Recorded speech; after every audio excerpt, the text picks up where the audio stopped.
নির্ধারিত সময় পার হলেও শেষ হয়নি নেত্রকোনায় হাওড়াঞ্চলে আগাম বন্যার হাত থেকে বড় ফসল রক্ষায় নির্মিত বাঁধের সংস্কার কাজ। ফলে এবারও ফসল হানির শঙ্কায় উদ্বিগ্ন কৃষকরা। নেত্রকোনা রিপোর্টার মনিরুজ্জামানের পাঠানো তথ্য এবং ছবিতে ডেস্ক রিপোর্ট। হাওড়ের কৃষকদের জন্য এক আতঙ্কের নাম আগাম বন্যা। বোরো রোপণের পর থেকে শুরু হয় এই আগাম বন্যার উৎকণ্ঠা। অনেকবারই আগাম বন্যায় বাঁধ ধসে ভেসে গেছে তাদের স্বপ্নের ফসল।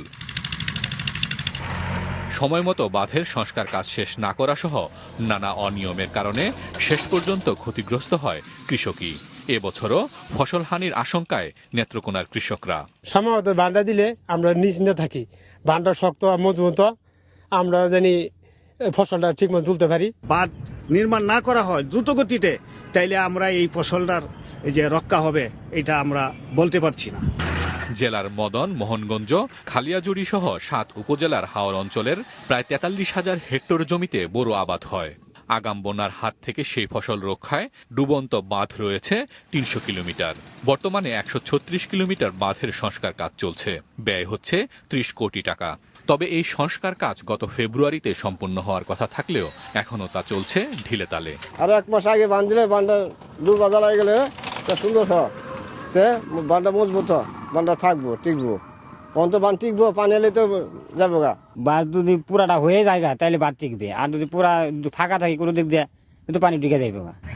প্রকল্প সংশ্লিষ্টরা বলছেন, জাতীয় নির্বাচনের কারণে সংস্কার কাজে কিছুটা বিলম্ব হয়েছে। অন্যদিকে পানি উন্নয়ন বোর্ড বলছে, হাওরে পানি নামতে দেরি হওয়ায় নির্দিষ্ট সময়ের পর শুরু হয়েছে কাজ। নেত্রকোনা জেলায় পানি নামতে কিছুটা দেরি হয়েছিল, সেই কারণে আমরা কাজটা একটু দেরিতে শুরু করতে পারছি। তারপরেও আমরা খুবই সন্তোষজনক অগ্রগতি অর্জন করেছি। আশা করি এটা আমাদের ঝুঁকি যেটা সম্ভাবনা ছিল সেই ঝুঁকি থাকবে না। কৃষকদের এই ঝুঁকি থেকে মুক্ত করে আমরা কৃষক যাতে ফসল ঘরে ওঠাতে পারে সেইভাবে আমরা অগ্রগতি অর্জন করছি আর কি। হাওর অঞ্চলের বোরো ফসলের উপর নির্ভরশীল জেলার 1,80,000 কৃষক। সঠিক মান বজায় রেখে দ্রুত ফসল রক্ষার বাঁধ সংস্কার কাজ শেষ করার তাগিদ কৃষকদের। মাছরাঙা নিউজ ডেস্ক।